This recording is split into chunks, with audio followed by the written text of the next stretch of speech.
E como é que Israel... Israel tem alguma necessidade comercial, alguma coisa a ver com a Rússia, cara? Porque, assim, nesse momento que a gente está vendo aí um isolamento Na verdade, a gente está vendo que o Ocidente está tentando foder a Rússia. Isso fode o povo de Israel também? Então, assim... Para o tamanho do país, o exército de Israel é muito grande. Porque Israel é muito pequena. Né? Então, assim, Israel tem um know-how também muito importante de qualidade, não de quantidade. A precisão, os produtos fabricados dentro, assim, Israel luta guerras assimétricas, foi o que eu falei antes. Então, assim, você tem que conseguir atirar num túnel do Hamas em Gaza, que está embaixo da terra, de noite, sem ninguém se ferir.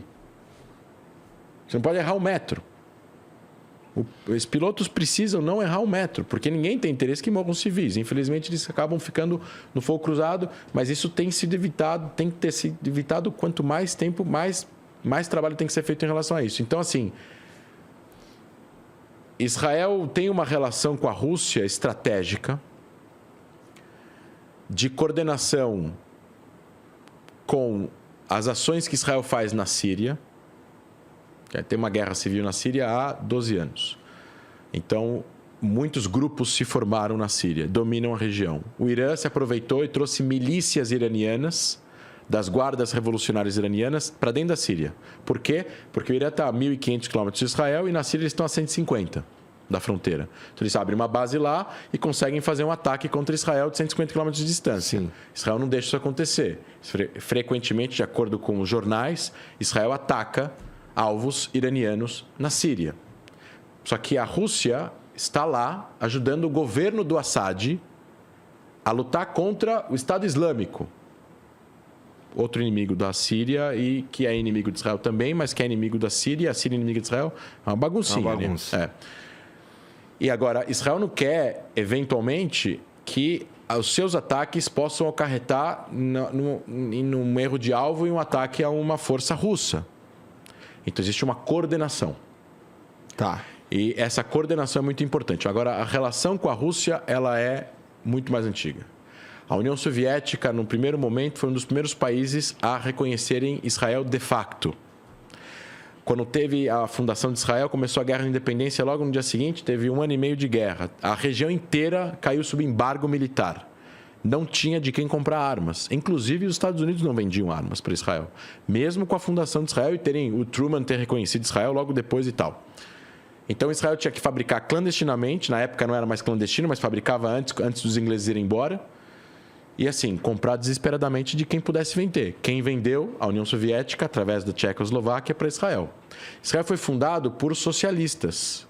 Israel foi um país socialista por 30 anos, 40 anos. Só depois começou a modernizar sua economia. Esse sistema se provou falho. Israel chegou a um momento de hiperinflação na década de 80 e a economia se modernizou. Privatizações, nova moeda, privatizando os bancos, privatizando as empresas, privatizaram as empresas militares, inclusive muitas empresas militares que Israel tinha, que eram estatais, foram privatizadas, capital externo se abriu. Empresa militar, tu diz que fabrica equipamento militar. Tá. Todas eram estatais praticamente. E aí essas empresas começaram a ter capital aberto e tudo mais. E aí Israel modernizou sua economia, mantendo um sistema de bem-estar social muito forte, tão forte ou mais do que tem na França. Está sempre entre França e Alemanha, talvez um pouco mais em algumas coisas, um pouco menos em outras. Mas virou um país com mercado de capital e uma economia baseada em mercado e não em estatais e Estado e tudo mais. Só que no primeiro momento, Israel tinha muita coisa que conversava com a União Soviética na década de 40. Né? Só que depois que Stalin sobe ao poder e os crimes de Stalin, os genocídios ucranianos, e depois a proibição da religião, a perseguição aos judeus e tudo mais, Israel se afasta, os judeus se afastam da União Soviética.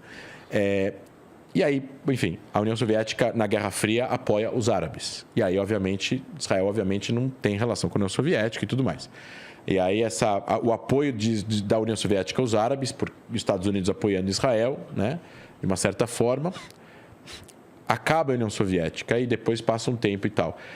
Existem muitos, na minha opinião, muito antissemitismo na Rússia ainda. E existem algumas pessoas que têm boas relações com os israelenses. Então, tem alguns fatores.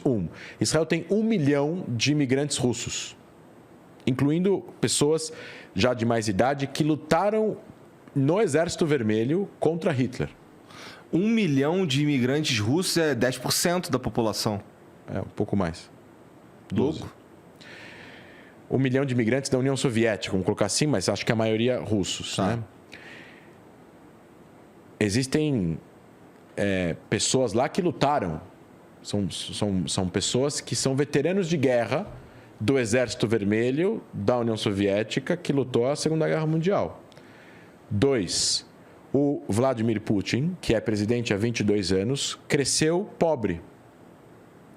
E nas tardes, onde ele morava, ele tinha uma família que dava para ele comida todo dia de tarde. E era uma família judia ortodoxa.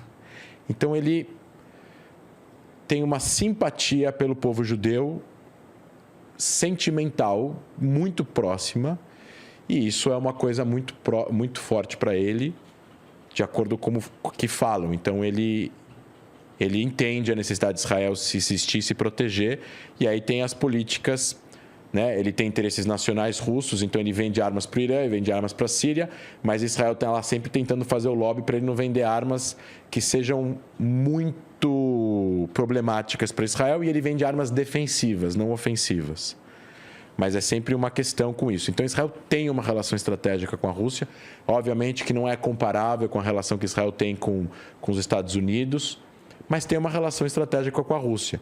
E, então, Israel vai se colocar, provavelmente, numa situação bastante neutra. Parece ser o mais inteligente, né? E assim, é que Israel também não é um superpower para poder tomar uma decisão e bancar ela a torto sem assim, a Rússia tem como tomar uma decisão e aguentar as consequências. É uma economia maior que a do Brasil, é uma potência nuclear. Agora, Israel não. Israel precisa ter boas relações com as superpotências. Israel precisa ter boas relações com a China, boas relações com a Rússia e boas relações com os Estados Unidos. É complexo. Mas é a famosa... Cara, tudo em Israel é complicado, né, cara? A famosa frase, tem que combinar com os russos antes. Que doideira. Não, mas a língua lá, você escuta russo para lá e para cá, tem jornal russo, tem canal russo. O ministro da Fazenda hoje, Avigdor Lieberman, ele é de Moldova, originalmente, que é uma ex-república soviética. Sim. Ele fala russo. Ele, quando era ministro da Defesa, foi para a Rússia, encontrou com o Putin, falaram em russo. Não falaram em hebraico ou inglês. Falaram em russo. Ele não falou em hebraico e teve um tradutor ao mesmo tempo lá. Ele falou em russo. Então, você acaba criando aí uma relação um pouco mais